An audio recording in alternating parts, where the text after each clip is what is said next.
Hello friends, I am Harun and it's your YouTube channel Harun Bayojon.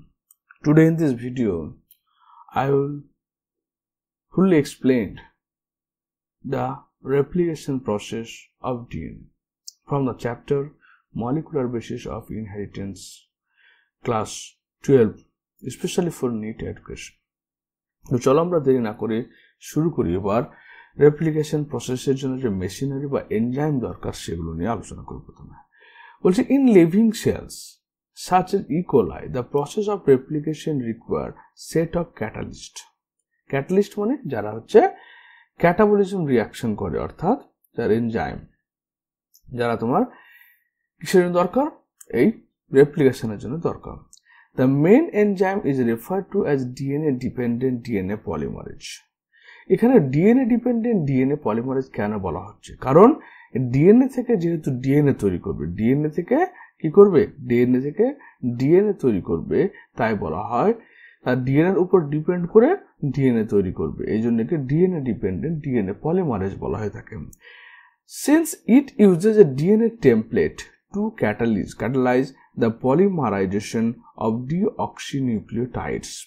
The deoxynucleotides বলতে কি বোঝাচ্ছে? দেখো আমরা যখন পড়ব ডিঅক্সিরাইবোজ সুগার পড়েছি, ডিঅক্সিরাইবোজ সুগারে কি হয় 2 নম্বর কার্বনে তোমার হাইড্রোজেন গ্রুপ থাকে, হাইড্রক্সিল গ্রুপ থাকে না এবং 5 নম্বর কার্বনে CH2 ফসফেট যুক্ত থাকে আর 1 নম্বর কার্বন যুক্ত হয় তোমার কে ও নাইট্রোজেন বেস যুক্ত হয়। তো এই জন্য এটাকে বলা হচ্ছে ডিঅক্সিরাইবোনিউক্লিওটাইড, যেটা হচ্ছে ডিএনএ তৈরির কাঁচামাল। These enzymes are highly efficient enzymes as they have to catalyze polymerization of large number of nucleotides in a very short time. বলছে যে এই এনজাইমটা খুব এফিশিয়েন্ট, খুব দক্ষ। কেন? কারণ এরা অল্প সময়ের মধ্যে অনেকগুলো নিউক্লিওটাইডকে তোমার পলিমেরাইজেশন করতে হবে। পলিমেরাইজেশন মানে নিউক্লিওটাইডগুলো পরপর সাজানো। ধরো না এখান থেকে কি হলো, এখান থেকে আবার ধরো না আরেকটা ফসফেট যুক্ত হলো, আবার একটা নিউক্লিওটাইড এখানে তৈরি হলো।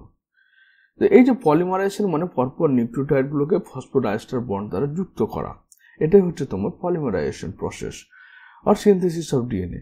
E. coli that has only 4.6 in 10 to the power 6 base pair, compare it with the human whose diploid contains 6.6 to 10 to the power 9 base pair. তাহলে আমরা E. coli যদি DNA দেখি তো E. coli ডিএনএটা হচ্ছে কত? সাইজ হচ্ছে 4.6 to 10 to the power base pair, যেখানে মানুষের ক্ষেত্রে সেই সাইজটা হচ্ছে 6.6 to 10 to the power 9 base pair. Complete the process of replication within 18 minutes. তাহলে 18 মিনিটের মধ্যে কি হয় তোমার রেপ্লিকেশন প্রসেসটা E. coli এর ক্ষেত্রে কি হয় কমপ্লিট হয়ে যায়।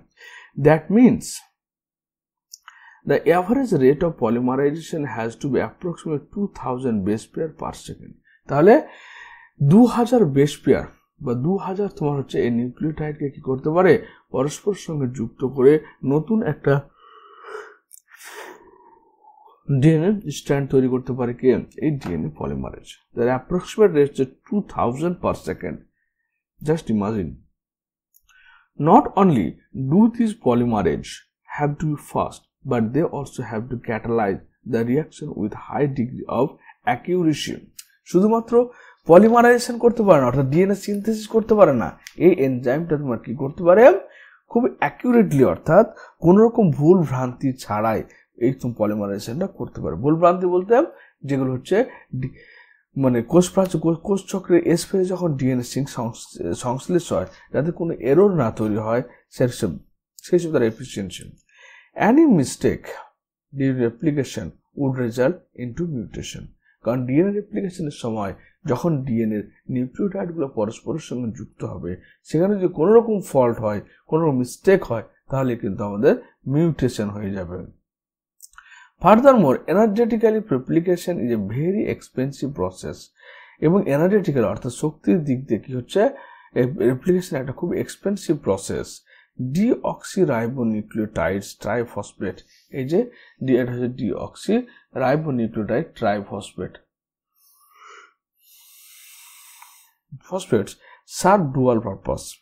In addition to acting a substrate, substrate বলতে যে এই নিউক্লিওটাইডগুলো পরস্পরের সঙ্গে যুক্ত হয়ে ডিএনএ পলিমারেজের মাধ্যমে তবে যুক্ত কি হয়, তোমার নতুন ডিএনএ সিনথেসিস হয়।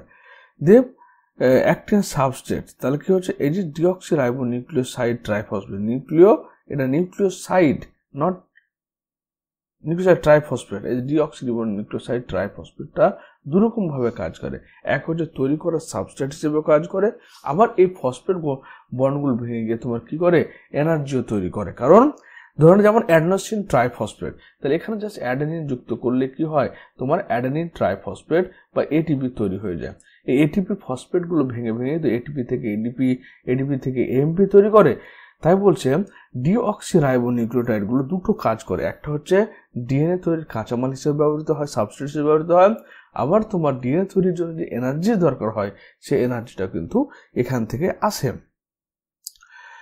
They provide energy for polymerase reaction. The two-terminal phosphate in a deoxynucleoside triphosphate are high energy phosphate, same and in case of ATP. এই যে টার্মিনাল ফসফেট, এই ফসফেটগুলো কি হচ্ছে, হাই এনার্জি ফসফেটগুলো, যেটা তোমার এটিপির মতোই হচ্ছে।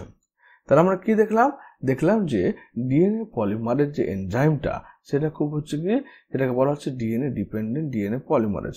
এটা হচ্ছে হাই অ্যাকিউরেসি রেট এবং হাই এফিসিয়েন্ট এনজাইম, যেটা তোমার কি সেকেন্ডে 2000 বেস পেয়ার তোমার ডিএনএকে নিউক্লিওটাইড ডিঅক্সিরাইবোনিউক্লিওটাইডকে পরস্পর যুক্ত করে লম্বা স্ট্র্যান্ড তৈরি করতে পারে ইকোলাইড ক্ষেত্রে, যার জন্য সময় লাগে মাত্র তোমার 1 সেকেন্ড, এবং 18 সেকেন্ডের মধ্যে তোমার 4.6 × 10⁶ বেস পেয়ার ডিএনএকে ওরা রেপ্লিকেশন করে দেয়।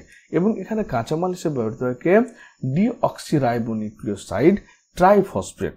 এটা দুটো হিসেবে কাজ করে, এক হচ্ছে সাবস্ট্রেট হিসেবে কাজ করে, এক হচ্ছে তোমার সোর্স অফ এনার্জি হিসেবে কাজ করে। তাহলে আমাদের 3 ধরনের এনজাইম ইকোলাই ব্যাকটেরিয়ার ক্ষেত্রে ব্যবহার হয়, এক হচ্ছে DNA polymerase 1, DNA polymerase 2 and DNA polymerase 3। তো ডিএনএ পলিমারেজ 1 এর কাজ হচ্ছে এক্সোনিউক্লিয়েজ। এক্সোনিউক্লিয়েজ কথার অর্থ হচ্ছে ডিএনএ রিপেয়ার, ডিএনএ রিপেয়ার অর্থাৎ ডিএনএর মধ্যে কোনো ভুল ভ্রান্তি হলে সেটা তোমার 3' to 5' ডাইরেকশনে, 3' to 5' ডাইরেকশনে গিয়ে তোমার কি করবে, সেটাকে রিপেয়ার করবে, অর্থাৎ এক্সোনিউক্লিয়েজ করবে। এক্সোনিউক্লিয়েজ মানে নিউক্লিয়াস মানে কি, নিউক্লিক অ্যাসিডের কাঁটা, এক্সো মানে বের করে দেওয়া, অর্থাৎ ভুলগুলো বের করবে। অ্যাক্টিভিটি রিমুভস আরএনএ, এর কাজ হচ্ছে কি, এর কাজ হচ্ছে আরএনএ প্রাইমারগুলোকে বের করা, আরেকটা কাজ হচ্ছে আরএনএ প্রাইমারগুলোকে বের করা। অর্থাৎ এর রেপ্লিকেশনের সময় লিডিং স্ট্র্যান্ড যেটা হচ্ছে, ওটা তো continuous synthesis, leading strand continuously synthesis হয়, কিন্তু যেটা ল্যাগিং স্ট্র্যান্ড অর্থাৎ ডিএনএ সিনথেসিস সবসময় কি হবে, 5' to 3। কেন, কারণ এখানে দেখো 1 2 3 4 5, তাহলে নতুন নিউক্লিওটাইড কোথায় যুক্ত হচ্ছে, 3' রিজিয়নে নতুন নিউক্লিওটাইড যুক্ত হবে, তাই 5' থেকে সবসময় 3' দিকে ডিএনএ পলিমারেজ কাজ করবে। তা এখানে কি হচ্ছে, যখন তোমার হচ্ছে ডিএনএ 5' সিনথেসিস হচ্ছে, তো লিডিং স্ট্র্যান্ড কি করছে, এই লিডিং 5' to 3', সেটা এটা কি হচ্ছে তোমার 5' to 3', এটা ইজিলি সিনথেসিস হয়ে যাচ্ছে। কিন্তু এক্ষেত্রে কি হচ্ছে, যেহেতু 5', 3' to 5', অর্থাৎ উল্টো দিকে তোমার 3' to 5' দিয়ে যেহেতু ডিএনএ পলিমারেজ কাজ করে না, তাই এটা ডাইরেক্টলি কন্টিনিউয়াসলি সিনথেসিস হয় না। এই সিনথেসিসের জন্য কি হয়, ছোট ছোট আরএনএ প্রাইমারের দরকার পড়ে। এই প্রাইমারগুলো মোটামুটি 1000 বেস পেয়ার লং হয়, মোটামুটি 1000 বেস পেয়ার লং হয়, এবং এই প্রাইমারগুলো যুক্ত হওয়ার পরে সেগুলোকে আবার রিমুভ করতে হয়, ডিএনএ সিনথেসিস হয়ে গেলে রিমুভ করতে হয়। রিমুভ করার কাজটা হচ্ছে কার, exonuclease activity of DNA polymerase 1। DNA polymerase 2 এটা রিপেয়ার, এটা এক্সোনিউক্লিয়েজ অ্যাক্টিভিটি রিপেয়ার করার জন্য। আর ডিএনএ পলিমারেজ 3 হচ্ছে পলিমারাইজেশন, যেখানে 5' to 3' ডাইরেকশনে ডিএনএ সিনথেসিস হবে। নেক্সট কোয়েশ্চেন হচ্ছে, নেক্সট পার্ট হচ্ছে, দেখো বলছে in addition to DNA dependent DNA polymerase many additional enzymes are required to complete the process of replication with high degree of accuracy। শুধু DNA dependent DNA polymerase এনজাইমের দ্বারা হয় না, এর সঙ্গে আরো অনেকগুলো এনজাইম লাগে, তবে এটা এই প্রসেসটা খুব অ্যাকুরেটলি তোমার হয়ে থাকে। ফর লং ডিএনএ, যে সমস্ত লম্বা ডিএনএ গুলো রয়েছে মানুষের ক্ষেত্রে 6.4 × 10⁹ since the two strands of DNA cannot be separated in its entire length. তাহলে এখানে কি হয়, পুরো দেখো পুরো এটা নর্মালি কিন্তু এখানে এটা নর্মাল আছে ডিএনএ, এবার শুধুমাত্র এইটুকু জায়গা আমার খুলেছে, সুতরাং সম্পূর্ণ ডিএনএটা আমার রেপ্লিকেশন হচ্ছে, ডিএনএ একটা পার্ট সেটা সিনথেসিস হয়। The replication occur within a small opening of the DNA helix for replication fork. The replication কোথায় হয়, একটা ছোট ডিএনএ স্ট্র্যান্ড এটা খুলে যায়, এটাকে বলা হয় রেপ্লিকেশন ফর্ক। তো এই অংশটা এই স্ট্র্যান্ডটা খুলে গেল পরস্পর থেকে, সেই স্ট্র্যান্ডটাকে বলা হচ্ছে রেপ্লিকেশন। ধরুন এখানে অ্যাডেনিন থাইমিন রয়েছে, guanine cytosine guanine thymine adenine, এই যে বেসগুলো রয়েছে, এবার এটা কি হচ্ছে, এটা তোমার খুলে গেল, এর ডিন্যাচুরেশন হয়ে গেল, যার ফলে তোমার এটা আলাদা সেপারেট হয়ে গেছে দুটো ব্লু স্ট্র্যান্ড, এটাকে বলা হচ্ছে replication fork. The DNA dependent polymerase catalyze polymerization only in one direction, অবশ্যই কারণ ডিএনএ সবসময় কোন দিকে সিনথেসিস হয়, 5 প্রাইম টু 3 প্রাইমের দিকে, সেটা এর আগেও দেখালাম, আবার দেখিয়ে দিচ্ছি। কারণ ডিএনএ কি হয়, 1 নম্বর ডিঅক্সিরাইবোজ সুগারে 1 নম্বরে কিন্তু নাইট্রোজেন বেস যুক্ত থাকে, আর তোমার 2 নম্বর কার্বনে হাইড্রোজেন গ্রুপ থাকে, 3 নম্বর কার্বনে যে হাইড্রোক্সিল গ্রুপ থাকবে, আর 4 নম্বর কার্বনে তোমার CH2O ফসফেট গ্রুপ থাকবে।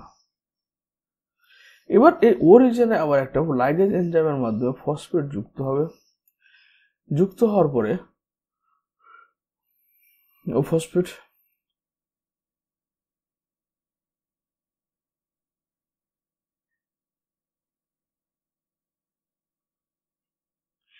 এভাবে তোমার হচ্ছে একটা নিউক্লিয়েটের সঙ্গে আরেকটা নিউক্লিয়েট পরস্পর যুক্ত হবে, এবং এটা কোন দিকে হবে, 5 প্রাইম থেকে 3 প্রাইম ডাইরেকশনের দিকে অলওয়েজ হবে, কারণ 3 প্রাইমে কি নতুন নতুন নিউক্লিওটাইড গুলো যুক্ত হয়। এবং এটা DNA polymerase always work on 5 prime to 3 direction, so DNA synthesis occur from 5 prime to 3 prime direction. This creates some additional complication at the replication fork.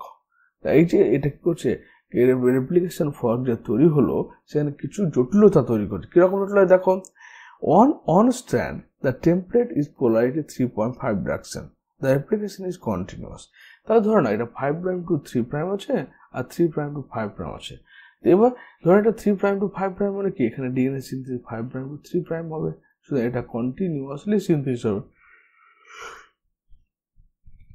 DNA পরিমাণে 5 প্রাইম টু 3 প্রাইম কাজ করে, কিন্তু যখন আমি অন্য স্ট্যান্ডে দিকে যাবো, এটা হচ্ছে 3 প্রাইম টু 5 প্রাইম, তাহলে এখানে কি হচ্ছে, আমার ডিএনএ স্ট্র্যান্ডটাকে 3 প্রাইম টু 5 প্রাইমের দিকে যাবে না, তখন কি হয়, এটা ব্রেক হয়ে অর্থাৎ ছোট ছোট আকারে সিনথেসিস হয়, যে সেটাকে বলা হচ্ছে তোমার ল্যাগিং স্ট্র্যান্ড, ওকে, বা ডিসকন্টিনিউয়াস স্ট্র্যান্ড।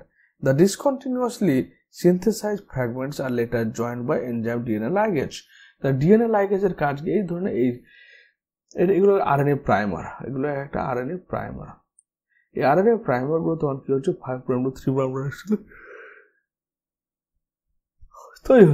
তৈরি হওয়ার পরে এই দুটো স্ট্র্যান্ড পরস্পরের সঙ্গে যুক্ত হচ্ছে কার দ্বারা, এই যে লাইগেজ বলে একটা জিনিসকে মলিকুলার গ্লু বলা হয়, কি বলা হয়, মলিকুলার গ্লু।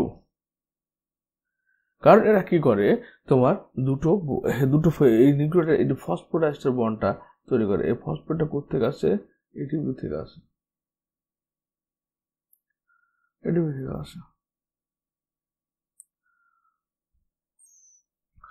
এরপর নেক্সট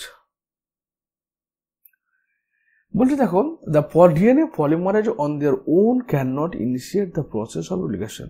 the DNA polymerase নিজে থেকে কিন্তু কি করতে পারে না, এই ডিএনএ প্রতিলিপিকরণ প্রক্রিয়াটা চালু করতে পারে না। also the replication does not initiate randomly at any place of time। আবার রেপ্লিকেশনটা কিন্তু ডিএনএ যে কোনো পোর্শন থেকে কিন্তু চালু হতে পারে না, ওকে, তার কিছু রুলস রয়েছে। there is a definite region in E. coli DNA where the replication originate, অর্থাৎ ডিএনএ একটা পার্টিকুলার রিজন রয়েছে যেখান থেকে তোমার এই ডিএনএ প্রতিলিপিকরণ পদ্ধতিটি চালু হবে, এবং পার্টিকুলার ওই পোর্শনটাকে বলা হচ্ছে কি অরিজিন অফ রেপ্লিকেশন, অর্থাৎ যেখান থেকে তোমার ডিএনএ স্টার্ট হবে সেই সিকোয়েন্সটাকে বা সেই স্থানটাকে বলা হয় origin of replication. It is because of the treatment requirement of the origin of replication that a piece of DNA, if needed to be propagated during recombinant DNA procedure, requires a vector. বললো কেন দেখো বুঝো, কারণ এই requirement কেন দরকার origin of replication. a piece of DNA if needed, একটা piece of DNA যদি আমরা দরকার পড়ে টু বি প্রোপাগেটেড, তাকে যদি আমরা বাড়াই বা তাকে আরো কপি তৈরি করতে চাই, রিকম্বিনেন্ট ডিএনএ প্রসিডিওর রিকোয়ার্স এ ভেক্টর। ধরো না একটা ডিএনএকে আমি আরো কপি তৈরি করব, এবং কপি তৈরি করার জন্য কি করতে হবে, সেই ডিএনএটাকে পোর্শনটাকে তোমার কারোর সঙ্গে কোনো একটা ভেক্টরের সঙ্গে ইনসার্ট করতে হবে, এবং ভেক্টরের মধ্যে কি থাকবে, তার origin of replication site provide origin replication. অর্থাৎ অরিজিন অফ রেপ্লিকেশন ডিএনএ এমন একটা সাইট বা এমন একটা বেস পেয়ার যেখানে শুধুমাত্র কি হবে, রেপ্লিকেশন প্রসেসটা স্টার্ট হবে। কারণ সে অঞ্চলটাকে চিহ্নিত করবে কে, সে DNA dependent DNA polymerase. DNA dependent DNA polymerase যে কোনো জায়গায় কিন্তু যুক্ত হবে না, শুধুমাত্র ওই পার্টিকুলার জায়গাটাতে যুক্ত হবে। Further, not every details of replication is understood well. যদিও আমাদের প্রতিলিপিকরণের প্রত্যেকটা স্টেপ কিন্তু আমাদের এখনো অজানা, জানা নয়। In eukaryotes, the replication of DNA takes place at a stage of the cell cycle. Eukaryotes এর ক্ষেত্রে অর্থাৎ রেপ্লিকেশন প্রসেসটা কোষ চক্রের এস ফেজে বা সিনথেসিস ফেজে হয়। The replication of DNA and cell division cycles should be highly coordinated. The replication of DNA and cell division cell cycle should be highly coordinated. তাহলে সেল সাইকেল কোষ চক্র এবং এই প্রতিলিপিকরণ পদ্ধতিটি খুব বেশি মানে একই সাথে ঘটে। A failure in cell division after DNA replication result into a polyploidy. যদি আমাদের ডিএনএ রেপ্লিকেশন হয় এবং রেপ্লিকেশন হওয়ার পরে কোষ বিভাজন না হয়, তাহলে একটা কোষের মধ্যে কি হবে, ডিএনএ পরিমাণটা ডবল হয়ে যাবে, অর্থাৎ সেখানে পলিপ্লয়েডি হয়ে যাবে। পলিপ্লয়েডি মানে কি, পলি মানে অনেকগুলো, প্লয়েডি মানে ক্রোমোজোম নাম্বার। কারণ ধরো না আমাদের নর্মাল কি হয়, একটা কোষের মধ্যে 46টা ক্রোমোজোম থাকে, কিন্তু যখন এস ফেজ আসে তখন 46টা ক্রোমোজোম হয়ে যায় 92। এরপর যখন মাইটোসিস ফেজ আসে তখন এটা আবার ভাগ হয়ে গিয়ে দুটো কোষ তৈরি করে, প্রত্যেকটা কোষে আবার 46 করে ক্রোমোজোম চলে আসে। তাই যদি এই প্রসেসটি এখান থেকে এটুকু প্রসেস না হয়, তাহলে কি হয়, একটা কোষের মধ্যে ক্রোমোজোম সংখ্যা ডবল হয়ে যাবে, অর্থাৎ 92 হয়ে যায়। এটাকে রেপ্লিকেশন। তারপর কি হচ্ছে যে সেখানে আবার পলিপ্লয়েডি হয়ে যাবে। You will learn the detail nature of origin process occurring in these higher classes. মানে কিভাবে সেটা অরিজিন হচ্ছে এবং তার প্রসেসটা কি, সেটা হায়ার ক্লাসের ক্ষেত্রে কি দেখবেন। তাহলে এখানে হচ্ছে কি দেখো, যে ধরুন এই জায়গাটাতে কি রয়েছে, আমার অরিজিন অফ রেপ্লিকেশন রয়েছে। তো এই জায়গাটা প্রথমে কি এই যে তোমার বেস পেয়ারিং হয়েছে, বেস পেয়ারটা খুলতে হবে। খোলার জন্য যে এনজাইমটা লাগবে তার নাম হচ্ছে টোপো আইসোমারেজ বা ডিএনএ গাইডেজ। টোপো আইসোমারেজ বা ডিএনএ গাইডেজ। এটা কি করলো, এটা পার্টটা খুলে দিল। খুলে দেওয়ার পরে এর কি single standard binding SSB protein যেটাকে বলছি, এটা কেন যুক্ত হলো, যাতে আবার এই দুটো স্ট্র্যান্ড আবার পরস্পর যুক্ত না হয়ে যায়। তারপরে কি করা হলো, আরএনএ প্রাইমেজ নেওয়া হলো, আরএনএ প্রাইমার। তারপর হচ্ছে কি তখন এখানে ডিএনএ সিনথেসিস হচ্ছে একটা এটা। তারপর বলছে কি এটা হচ্ছে আমাদের ডিএনএ। যে এই জায়গাটা খুললো, এই জায়গাটাতে কি হচ্ছে দেখো, একটা হচ্ছে তোমার লিডিং স্ট্র্যান্ড, যেখানে এটা হচ্ছে কি নর্মালি 5 প্রাইম টু 3 প্রাইমের দিকে আছে। সুতরাং এখানে ডিএনএ সিনথেসিস কি হবে, 3 প্রাইম টু 5 প্রাইমের দিকে আছে। তো ডিএনএ সিনথেসিস হচ্ছে 5 প্রাইম টু 3 প্রাইম। কিন্তু এখানে যদি আমি দেখি যে আমার 3 প্রাইম টু 5 প্রাইম আছে, তাহলে এখানে ডিএনএ সিনথেসিস কিন্তু 3 প্রাইম থেকে 5 প্রাইমের দিকে হবে না। তখন কি করছে, 5 প্রাইম টু 3 প্রাইমের দিকে ছোট ছোট আরএনএ প্রাইমার যুক্ত হয়ে তোমার ডিএনএ সিনথেসিস করছে।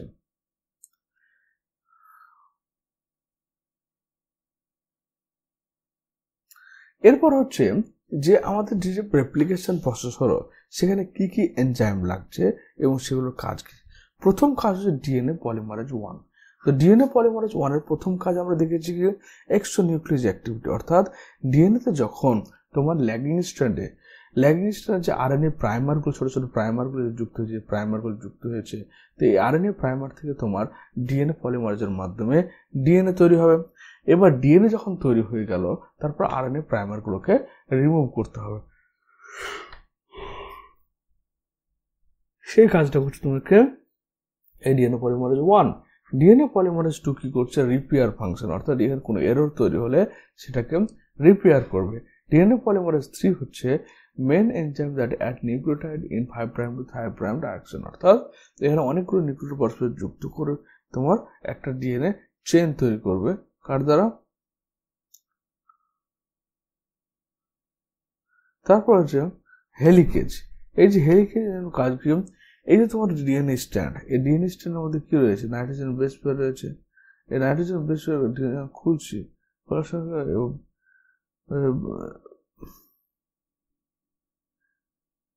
হওয়ার সময় কি হচ্ছে যে এই যে ডিএনএ পলিমারেজ হেলিকেজের কাজ হচ্ছে এর মধ্যে যে নাইট্রোজেন বেস পেয়ারগুলো রয়েছে সেই বেস পেয়ারগুলোকে ব্রেক করে তোমার একটা রেপ্লিকেশন বাবল তৈরি করা বা রেপ্লিকেশন ফর্ক তৈরি করা, এর কাজ হচ্ছে হেলিকেজের।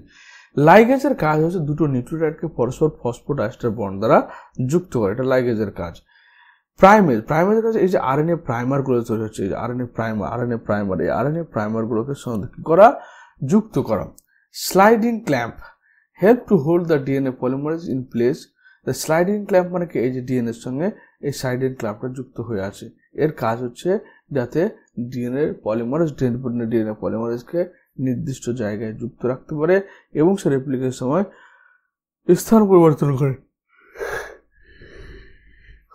তারপরে হচ্ছে কি টোপো আইসোমারেজের কাজ যে গাইডেজ, ডিএনএ গাইডেজ বললাম। তো এখানে কি এই যে আমাদের ডিএনএ গুলো কি হচ্ছে, ডিএনএ গুলো কি পেঁচিয়ে অবস্থান করছে, এই প্যাচটা খোলার জন্য যেটা লাগবে সেটা হচ্ছে টোপো আইসোমারেজ। আর এটা হচ্ছে সিঙ্গেল স্ট্যান্ডার্ড বাইন্ডিং প্রোটিন। তো হেলিকেজ এনজাইমের দ্বারা যখন হাইড্রোজেন বন্ড ব্রেক হয়ে গিয়ে দুটো স্ট্যান্ড আলাদা হয়ে রেপ্লিকেশন ফর্ক তৈরি করলো, যাতে এই রেপ্লিকেশন টেমপ্লেটগুলো আবার পরস্পরের সঙ্গে যুক্ত না হয়ে যায় তার জন্য যে এনজাইম লাগবে সেটা হচ্ছে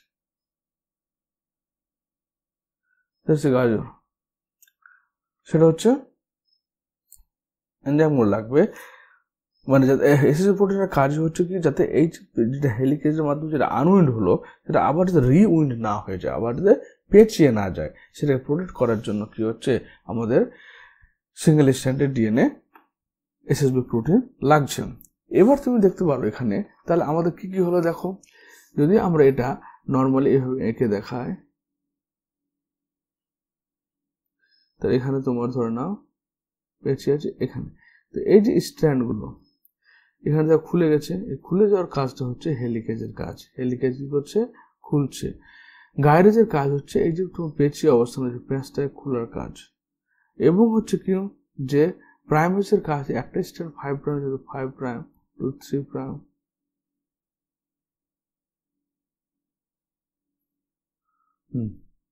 তাহলে কাজ গাইরেজের কাজ হচ্ছে তো আনউইন্ড করা, হেলিকেজের কাজ বন্ড হাইড্রোজেন বন্ডকে ব্রেক করা, প্রাইমেজের কাজ হচ্ছে তোমার হচ্ছে আরএনএ প্রাইমার তৈরি করা, লাইগেজের কাজ হচ্ছে মলিকুলার গ্লু সে যুক্ত করা, তারপর হচ্ছে তোমার স্লাইডিং ক্ল্যাম্পের কাজ হচ্ছে ডিএনএ হোল্ডার ডিএনএকে নির্দিষ্ট পজিশন রাখা, তাকে স্লাইড করতে সাহায্য করা।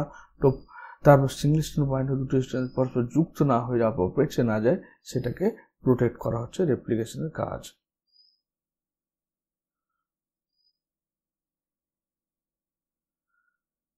তার রেপ্লিকেশন প্রসেসটা আমি একটু ডায়াগ্রাম করে দেখায়। ধরুন এটা আমাদের ডিএনএ, এটা একটা ডিএনএ। এবার এই ডিএনএতে আমি দুটো স্ট্র্যান্ডকে আলাদা আলাদা কালার দিয়ে ড্র করছি। তাহলে এখানে এটা হচ্ছে 5' to 3', এটা হচ্ছে 3' to 5'। এবার চল আমরা দেখি যে এখানের মধ্যে যে হাইড্রোজেন বন্ডগুলো রয়েছে সেই হাইড্রোজেন বন্ডগুলো থাকছে, এই হাইড্রোজেন বন্ডগুলোকে এ ধরনের এখানে যুক্ত হয়ে আছে। এবার এখানে ভেঙে ব্রেক হয়ে গেছে, তো এই হাইড্রোজেন বন্ডগুলো ব্রেক হয়ে গেলে এই ব্রেকটাকে সাথে কি করছে, এই যে হাইড্রোজেন বন্ডগুলোকে ব্রেক করছে তোমার কি হেলিকেজ এনজাইম। ক্লিয়ার? এবং এই যে পেচি অবস্থান করছে, এই পেচি অবস্থান থেকে এটাকে আনউইন্ড করছে কে, গাইরেজ বা টোপোআইসোমারেজ। এবং এরপর যদি এটা আবার রিউইন্ড না হয়ে যায়, আবার যদি পরস্পরের সঙ্গে যুক্ত না হয়ে যায়, সে যুক্ত না হওয়ার পর উইন্ড করছে কে, এসএসবি প্রোটিন।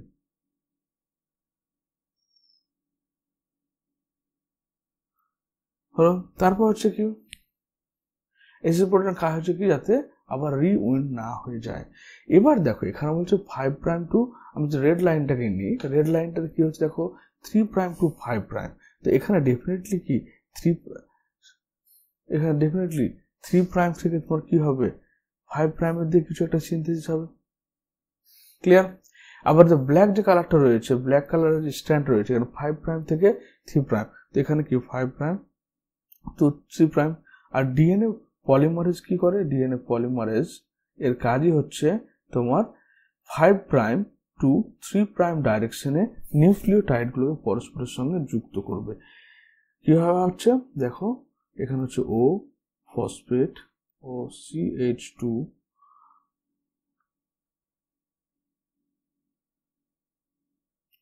নাইট্রোজেন বেস,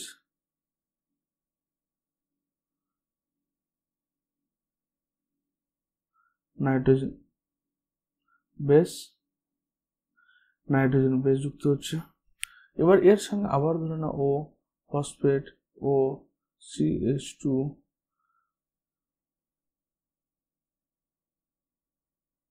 তাহলে এই যে তোমার দেখো 1 2 3 4 5 5 CH2 ফসফেট।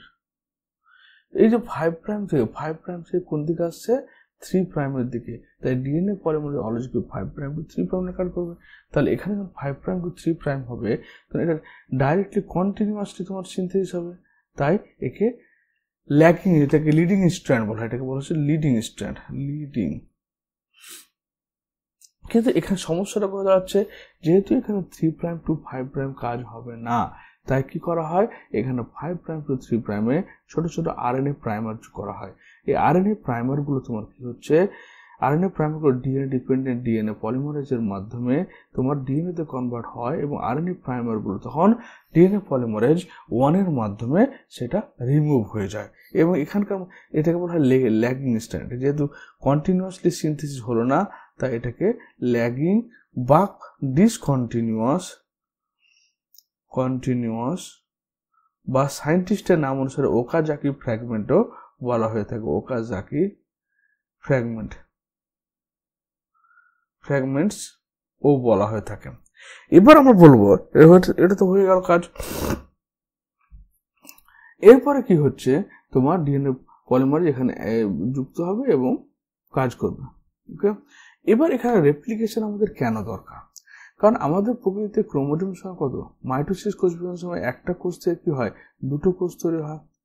দুটো কোষের মধ্যে কিন্তু আমরা দেখি কি, এখানে তোমার 46 ক্রোমোজোম, এখানে 46 ক্রোমোজোম রয়েছে, এখানে 46 রয়েছে। এটা কিভাবে পসিবল হচ্ছে, প্রথমে তোমার একটা কোষ বিভাজনের সিনথেটিক দশার মাধ্যমে সে কি করছে, কোষটার মধ্যে ক্রোমোজোম সংখ্যা তোমার ডাবল করে দিচ্ছে। ডাবল করার পর মাইটোসিস বিভাজনের মাধ্যমে প্রোফেজ মেটাফেজ অ্যানাফেজ টেলোফেজের মাধ্যমে একটা কোষে 46 আর একটা কোষে 46 তৈরি হচ্ছে। এই হচ্ছে তোমার রেপ্লিকেশনের ওভারঅল প্রসেস। তো ভিডিওটি দেখার জন্য তোমাদের অসংখ্য ধন্যবাদ। যদি বুঝতে না পারো কোনো টপিক, তো অবশ্যই কমেন্ট বক্সে কমেন্ট করে জানিও, এবং এর অন্যান্য ভিডিওর লিঙ্কগুলো তোমার ডেসক্রিপশন বক্সে পেয়ে যাবে। ভিডিও দেখার জন্য তোমার থ্যাংক ইউ।